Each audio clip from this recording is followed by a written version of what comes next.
Bonjour! Bonjour. Est-ce que vous avez toujours rêvé d'affronter des robots meurtriers, des grenouilles chamaniques, des squelettes agressifs, des râpes à fromage meurtrières, des mages maudits et des ours alcooliques dans une usine démoniaque basée au cœur d'une jungle extraterrestre avec pour seul compagnon vos pistolets à mèche, un nain et une soigneuse hobbit? Oui? Eh bien vous êtes des gens très bizarres, mais vous êtes surtout au bon endroit. Eh ben ça fait longtemps que je n'avais pas fait un test de jeu mobile. Et comme ça m'avait manqué, et que sinon mon petit frère m'étrangle, en voici un sur un jeu bien ou pas vraiment. En vrai, c'est un peu particulier, on va étoffer le propos. Lançons dès maintenant Eternium, développé par Making Fun Inc. Le jeu a aujourd'hui plusieurs années, je me rappelle y avoir joué il y a plus de 5 ans, avant plusieurs mises à jour ayant puissamment amélioré le jeu, notamment en ajoutant un vrai mode histoire, du crafting. Enfin bref, vous découvrirez tout ceci et lançons la partie. Alors d'abord la création de personnages, son sexe, ce qui n'est que cosmétique, et la classe, ce qui détermine le type de jeu. Nous avons le choix entre le classique guerrier, le classique archer déguisé en mercenaire et le classique mage. Ici on est très classique, donc je vais sortir de mes habitudes et faire une femme mercenaire, avec des gros pistolets pampans. Pour le nom, Jennawick me paraît adapté, quoique le jeu n'accepte pas les espaces, ce qui fait que Jennawick en un mot ressemble à un pseudo de rappeuse du 84. Bref, nous sommes sur le point de commencer, et sans tomber dans la beaufrie graveleuse, ni dans le pseudo-féminisme façon Twitter, je pense que le modèle 3D des femmes fut fait par un homme. Nous entamons donc notre périple dans un petit village côtier, envahi par une armée d'au moins 10 squelettes. Submergés par leur nombre de deux, nous n'avons rien pu faire. Je plaisante, ils ont quand même un sorcier mort-vivant qui a vaincu le voile de la mort, mais ne vaincra pas une Gugus en cosplay SNK armée d'un pistolet à billes. C'est alors que se lance ce qui est une des plus belles pubs pour jeux gratuits de ma connaissance. I know you will do it, my friend. Your sword will slay thousands.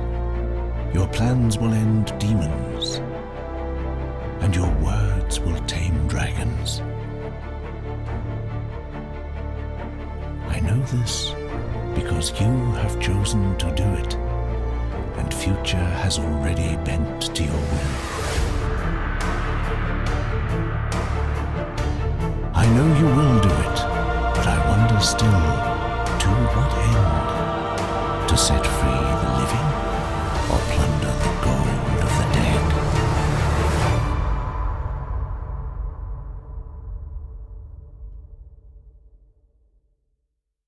La dernière question est fabuleuse, car on sait tous ce qui prévaudra dans le cœur des joueurs. Sur ce, on découvre le village central, avec toutes sortes de gens bien intentionnés, qui nous offriront tout ce qu'il faut pour sauver notre terre, mais contre un sacré paquet d'or, hein, faut pas blaguer non plus, le capitalisme ça s'entretient, même quand c'est la fin du monde. Un des personnages les plus importants est Alarion, puisque c'est lui qui donne la mission d'explorer les niveaux suivants, tout en nous racontant petit à petit l'histoire. Merci Papy Scénario, tu es bien sympa. Mais de rien. On avance donc de niveau en niveau, en abattant tout ce qui bouge, en délivrant quelques amis introduits avec subtilité. Merci de me présenter mon ami d'enfance que je connais donc déjà. Merci Papy Scénario. Mais de rien. De toute façon, le but reste toujours le même.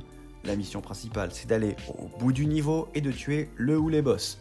Tandis que les missions secondaires sont, au choix, collecter une ressource sur des ennemis, tuer certains mini-boss que l'on aurait forcément croisés en chemin, ou aller à un endroit subtilement indiqué par un rond bleu qui brille, et cliquer dessus. Et fort. Mais derrière ces répétitions de gameplay, il y a une histoire tout à fait prenante. Tout à fait prenante de nanar. Je vous refais le pitch. Notre mercenaire au nom douteux s'en va parcourir le monde pour tuer des méchants nécromanciens, accompagné par son pote le nain géant. Il a les proportions de Gimli mais la hauteur d'un rugbyman. Que porte le nain? Ils finissent par comprendre que leurs ennemis obéissent tous à un démon si méchant qu'il se balade en pagne. L'affrontent une première fois, le démon s'enfuit. Ils le retrouvent dans une forteresse et là, ils le tuent. C'est assez simple et les faux rebondissements sont assez typiques d'un jeu qui sait que les joueurs sont d'abord là pour faire pam pam boum boum et ensuite pour l'histoire, peut-être. Ce qui n'arrange rien, c'est les dialogues internes tout à fait nanardesques, comme les personnages qui se font des blagues au milieu d'une ville qui brûle, voilà. Ou alors le crapaud géant qui nous supplie de sauver son peuple en leur collant à tous une balle entre les deux yeux. Et puis Liana, une agente secrète, qui nous donne une mission pour vaincre les automates fous d'une pommeraie, qui est en fait un laboratoire secret. Labo qui s'appelle APPLE, Apple, comme les pommes, et l'entreprise de nouvelles technologies. T'as compris la blague? T'as compris? Rigole! Il y a un décalage entre le ton très sérieux de la quête de sauvetage du monde et les blagues tombant de temps en temps comme des cheveux bien gras sur une soupe un peu fade. En plus, vous avez vu le niveau des blagues. Petit contexte. Ici, je refais un niveau dont l'objectif est de libérer le personnage de Marcus afin qu'il devienne un de mes compagnons de route. Comme c'est mon deuxième passage, Marcus est déjà dans mon équipe, m'accompagne depuis le début du niveau et déclenche des lignes de dialogue supplémentaires. Je me demande où est Marcus. Moi j'ai bien une petite idée. L'humour de ce jeu est tellement lourd que la NASA est en train de calculer sa force de gravitation. Ça dépasse 5 chiffres. Et ce n'est qu'une estimation. Enfin, tout ça n'est que le premier arc et le premier vrai boss, lui là, en pagne. Et il révèle déjà un certain défaut. Voici le premier combat contre Magros, le démon de la montagne tranchée. Boum, il vient de me tuer. Et je peux simplement revenir à la vie. Et là, il me retue. Et je peux encore revenir. Ce n'était pas une seconde chance, on peut revenir sans fin à la vie. La mort n'a pas de conséquences. Dans le scénario d'abord, mais ailleurs c'est pas mieux. Et cette absence de côté punitif est un vrai problème à mon sens. Cela brise l'engagement des joueurs, le défi qu'il y a à parcourir le niveau. Et pourtant il en faut de l'engagement. 4 planètes à parcourir, chacune avec une quinzaine de niveaux. Niveaux à faire 5 fois chacun pour avoir toutes les étoiles. Et faire ça pour les 3 niveaux de difficulté. Ah, il faut être motivé, croyez-moi. Et vous pouvez me croire, je suis magicien. Et aussi parce que j'ai déjà fini le jeu. Il fallait bien que je vous le dise, à la fois pour ma fierté et pour montrer patte blanche, le perso que vous avez suivi jusqu'ici est mon 3e personnage. On peut en créer librement jusqu'à 3, puis il faut dépenser des diamants. Et ça, c'est non. Et avec mon premier personnage, qui a connu les tout débuts du jeu, j'ai poncé l'univers dans toutes les difficultés. Je vous présente Ancalagon, le mage arcaniste. Waouh, qu'est-ce que c'est que ce truc là? Ne jugez pas, c'est la tenue d'arcaniste, elle donne des bonus de malade. Voilà. Avec ce personnage, j'ai travaillé à atteindre les limites du jeu. Je ne dis pas que je suis le meilleur, loin de là. Mais j'ai fini de découvrir tout le jeu et ses mécaniques. Les premiers boss qui vous semblaient peut-être épiques tout à l'heure.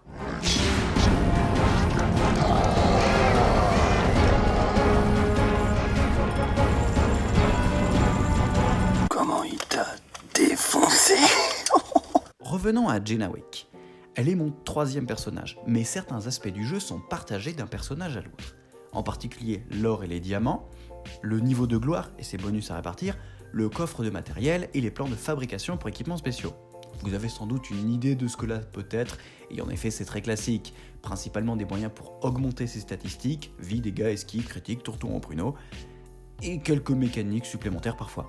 Donc dans un instant, on va se retrouver après un training montage et être un peu monté en puissance.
Ai-je abusé? Non. Maintenant, c'est l'heure de tout brûler. Alors, on parcourt rapidement la fin de la planète d'Elderas en allant taper sur une dragonne. Cela libère une nouvelle alliée, Robin, mais aussi la dragonne. Mais bien sûr, elle n'est pas complètement morte. Mais bien sûr. La dite dragonne nous mène sur une autre planète, Levania, que nous parcourons aussi en tuant tout ce qui bouge et en découvrant qu'elle sert de laboratoire pour Elban, le démiurge, un serviteur de Radagam, l'esprit supérieur du mal maléfique et méchant. Le lore gagne 2 niveaux. On détruit tout ce qui nous passe sous la main et on finit dans un temple, qui est en fait un vaisseau spatial d'abord défendu par un xénodon géant, puis qui nous mène sur une nouvelle planète. Arrêtez de prendre des notes dans le fond, je vous enverrai le cours. Nous sommes donc maintenant sur Nirgal, une planète ensablée dont l'attraction principale est son architecture fabuleuse, mélange de pyramides égyptiennes et de palais en ruines aux colonnades grecques et aux portes en ogive mi-romane mi-orientale. C'est la war culture, mon frère. Ok. On visite donc ces pyramides qui dissimulent des machineries, des laboratoires et des rituels arcanico-obscurs. Et les historiens le savent. Tant qu'à être ici, je vous mentionne quelque chose. On poutre sauvagement des tas de fantômes verdâtres. Mais à un moment, on doit demander la bénédiction des esprits du désert qui sont des fantômes verdâtres. Alors, de 1, ça m'a l'air un peu païen et j'ai pas envie de me mettre mal avec l'Inquisition. Et ensuite, pourquoi je les laisse tranquilles, eux spécifiquement? Ils ont quoi de spécial? Une belle âme?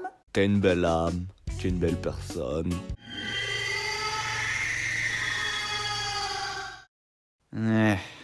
Sur cette planète, on rencontre aussi le peuple des Astraks, des lézards géants. Mais calmez vos espoirs reptiliens, ce sont juste des sacs de frappe. D'autant plus avec mon perso niveau max. Mais même de base, ils n'ont pas un pattern très exaltant. En gros, ce sont les ennemis qui te foncent le plus vite dessus, donc qui ne te laissent pas rester à distance. À part avec des balles explosives, voilà, c'était exaltant. Je n'en dirai pas plus sur cette espèce. Non. Les niveaux où j'infiltre un village, d'abord en brûlant leur maison, puis en tuant ceux qui ressemblent beaucoup à des civils, me fait trop penser à la guerre du Vietnam pour faire des blagues. En plus, j'ai choisi la classe avec des armes à feu. L'expression de se tirer une balle dans le pied aura rarement été autant de circonstances. Dans une visée plus joyeuse, à la fin de la planète, on trouve le repère d'Elban, le démiurge. Nom très mal choisi car cela signifie celui qui crée un monde, qui crée des êtres. Or, son truc, c'est de corrompre des mondes déjà existants. Son vrai titre devrait être Elban, le styliste décorateur. Bref, on parcourt son repère, même si je ne saisis pas très bien ce qu'il y fait. Mon brave, pourriez-vous me dire ce que vous faites ici? Ici, en fait, c'est une usine de biscuits. Et on tue Elban, le styliste décorateur, dans un combat épique. J'aurais vraiment pas dû autant maxer mon personnage. On reprend le temple vaisseau spatial pour aller sur le monde brisé de Déméter, ce qui est très cool comme idée et justifie un peu mieux qu'avant les murs invisibles dans lesquels on se cognait partout. C'est classe, j'ignore comment on peut vivre sur un tel monde, mais c'est classe. Envie d'amour et d'eau fraîche, mon frère. Bon, qui êtes-vous et qu'avez-vous fait de mon stagiaire? Sur ce, nous avançons dans ce monde habité par les Ursocs, des ours bipèdes buveurs de bière. Nous rencontrons le roi rejeté je vais t'appeler Grisman. Le roi des Ursocs, Grisman, fut destitué par un autre Ursoc, appelé l'Usurpateur, y compris par ses troupes. C'est dire le respect qu'il inspire. On parcourt donc Déméter, d'abord pour libérer les Ursocs, tout comme on a libéré les Murlocs.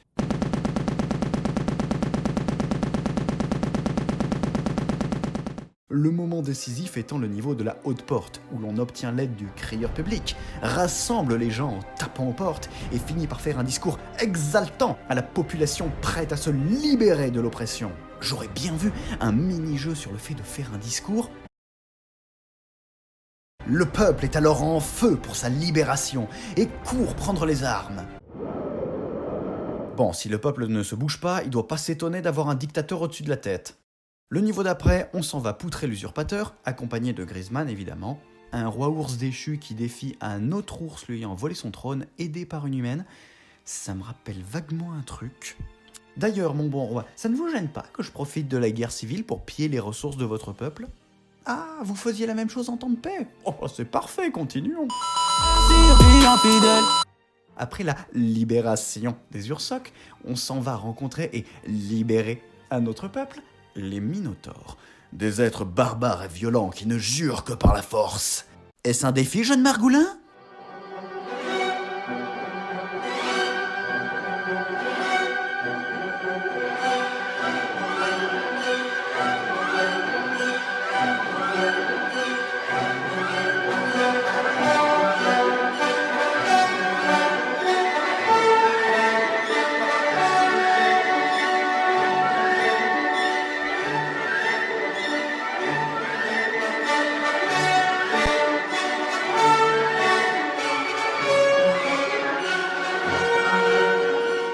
On tape sur tout ce qui bouge de façon encore plus linéaire qu'avant, jusqu'au dernier niveau qui se sont dit « Tiens, et si on faisait semblant d'être des labyrinthes alors qu'on pourrait nous traverser tout droit sans problème ?»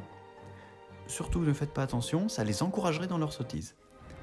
Et enfin, on part affronter Kraia, la maîtresse des tempêtes, la boss finale ultime, la plus dangereuse de tous, une menace telle qu'on n'en a jamais entendu parler avant. À l'entrée, les peuples que nous avons libérés, Ursoc et Minotaure, enfin en paix, sont venus me soutenir dans cette quête de libération de leur monde. Ou pas, en même temps, vu mes méthodes. Courons vider le niveau de ses ennemis et enfin affronter Kraia la terrible.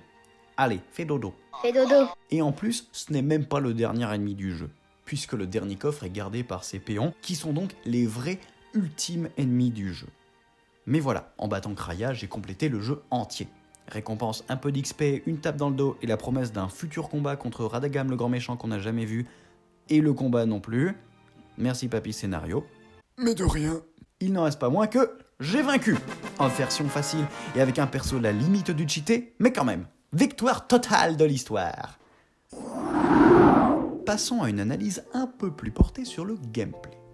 L'évidence, c'est qu'il s'agit d'un Diablo-like, un hack and slash tout ce qu'il y a de plus classique, où le principe est de tout casser dans le niveau jusqu'au boss, de gagner du matériel pour être plus puissant et aller tout casser dans des niveaux plus difficiles. Même le système de crafting est un copier-coller des systèmes de Diablo, les objets avec des statistiques aléatoires et faisant parfois partie d'ensembles donnant des effets particuliers. Par exemple, Gennawick porte l'ensemble Dévastation qui ajoute des explosions à ses balles déjà explosives. Parce que explosion égale oui. C'est aussi ce qui justifie le style particulier d'Ancalagon, l'ensemble élémentaliste qui ajoute divers bonus à ses sorts. Il a son propre univers, c'est un être conscient, man. Je vais te mettre en cellule de dégrisement, ça va pas faire un pli. Bref, le trèfle, il y a un léger souci. Diablo et les jeux du genre sont en général des jeux PC, avec un écran large pour une vision d'ensemble et un clavier pour des raccourcis de compétences. Et l'on se demande l'intérêt d'en faire une version sur mobile, avec un plus petit écran, des déplacements moins pratiques et qui se confondent avec les attaques, et globalement moins de mémoire pour mettre du contenu. Pourtant, il y a une chose innovante et bien pensée, les sorts. Les compétences particulières se lancent, comme vous le voyez, en dessinant un signe magique sur l'écran. Déjà, c'est assez original, surtout quand on se rappelle l'âge du jeu. Les autres jeux mobiles imitant des jeux PC ou console ont en général un joystick et des boutons. Le téléphone devenait alors une pseudo-console. Eternium est un des premiers jeux que j'ai croisé à vraiment utiliser l'écran tactile comme un outil propre. Donc déjà ça, c'est bien. On regrettera un instant de ne pas pouvoir personnaliser les signes à tracer, puis on se rappellera que la majorité des personnalisations seraient alors des représentations plus ou moins réussies de phallus, et on se dit que somme toute, des triangles, c'est pas mal. Tant qu'à parler de choses visuelles, parlons des graphismes. Même si les graphismes ça fait pas tout, ça reste quand même très important.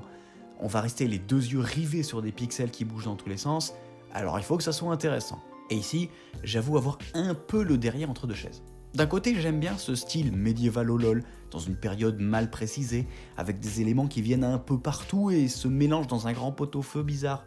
Pour rappel, une chasseuse de primes avec des pistolets à mèche Renaissance a affronté sous vos yeux des lézards géants dans des pyramides laboratoires. Et les historiens... Oui, on sait. Visuellement, plus on avance et plus c'est le bazar. Mais un bazar cohérent. Les choses se sont rassemblées de façon assez logique. Le souci, c'est plutôt le moteur graphique, qui oscille entre le très sérieux et le pâte à modeler. Par exemple, les décors ont tous l'air tout gentils, tout beaux, tout lisses. même quand ce sont des châteaux en flammes ou des cimetières. On s'y balade en se demandant où est Sir Tinky Wilfrid. Les fantômes sont très spooky Scooby-Doo, c'est de la pâte à modeler fondue et resséchée derrière, pas une menace. Et puis il y a les dragons, les minotaures, les démons en pagne, les effets de feu, de laser, de givre, les explosions, et tout qui se braille, pouf et pouf. On ne sait pas si le monde est sérieux ou humoristique. Cela rejoint le ton nanardesque de l'histoire. Il n'y a pas une ligne graphique claire choisissant entre dramatique et comique. Après, c'est loin d'être gênant pour apprécier le jeu. Par contre, l'ambiance sonore, vous le savez, je joue rarement avec le son, mais quand même, voici quelques extraits.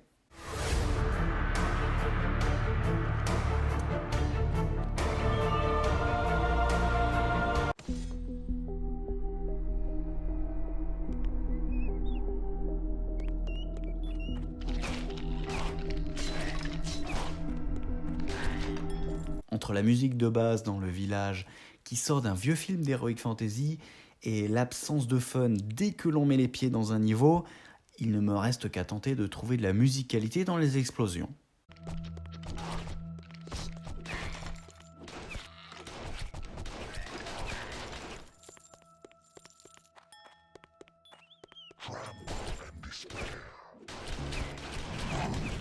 C'est pas gagné. À propos de gagner, ce jeu comporte une boutique pour des diamants et différentes babioles généralement de haut niveau. Alors vient l'inévitable question, pay to win ou pas? Eh bien, C'est non. la preuve, j'ai poncé le jeu sans mettre un centime dans l'affaire. Et pourtant, j'aurais presque voulu le faire pour soutenir les développeurs et acheter au passage quelques apparences sympas pour mes armures. Mais outre la qualité discutable du jeu lui-même, le modèle économique n'est pas fou. Non, le jeu n'est pas pay to win, mais si l'on choisit d'y investir, la carte bleue devient un portail magique sur des armes et armures aux statistiques parfaites. Et ça jouera dans les événements avec du classement et dans les duels contre d'autres joueurs.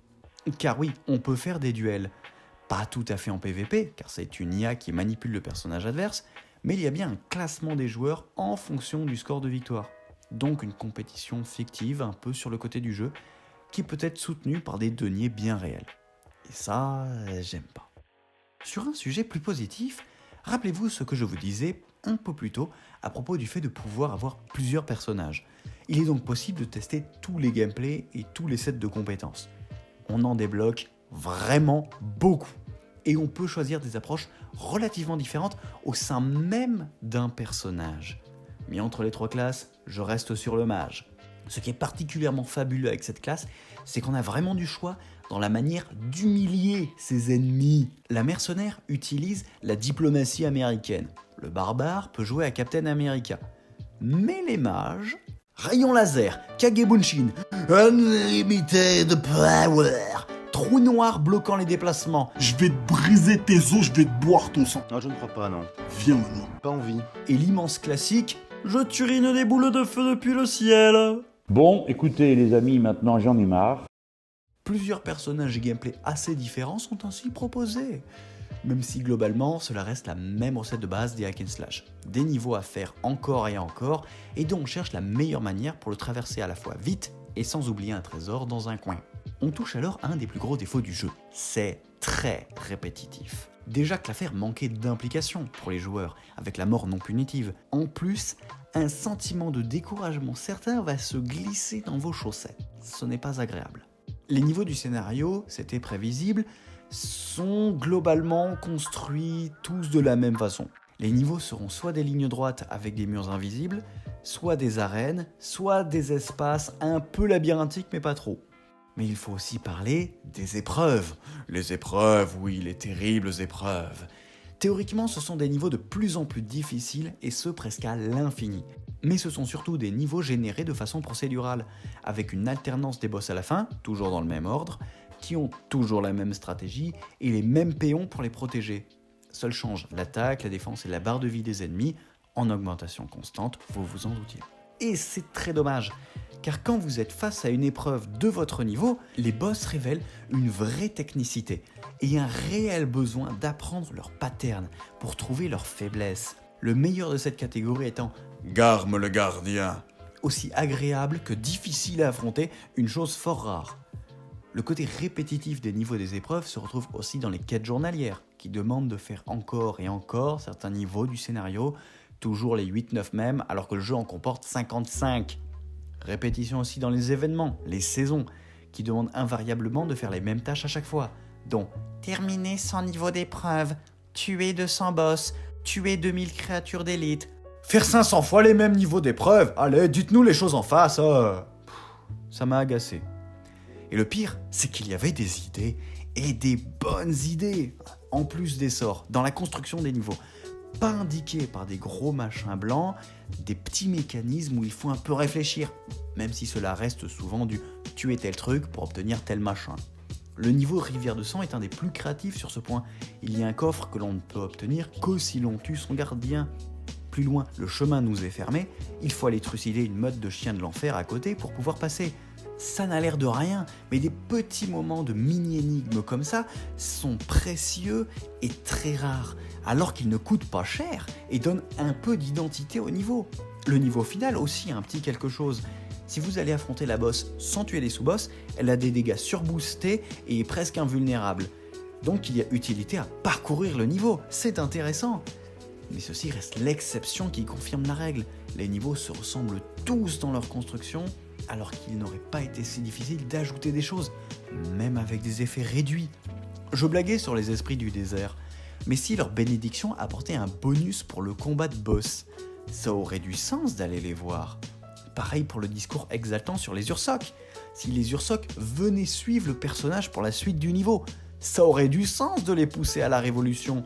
Il y aurait 1000 moyens de rendre cet univers un peu plus vivant et ne pas être seulement des couloirs bourrés d'ennemis. Enfin, tâchons de conclure sur ce jeu. Il est bien pour un hack and slash gratuit, c'est dit.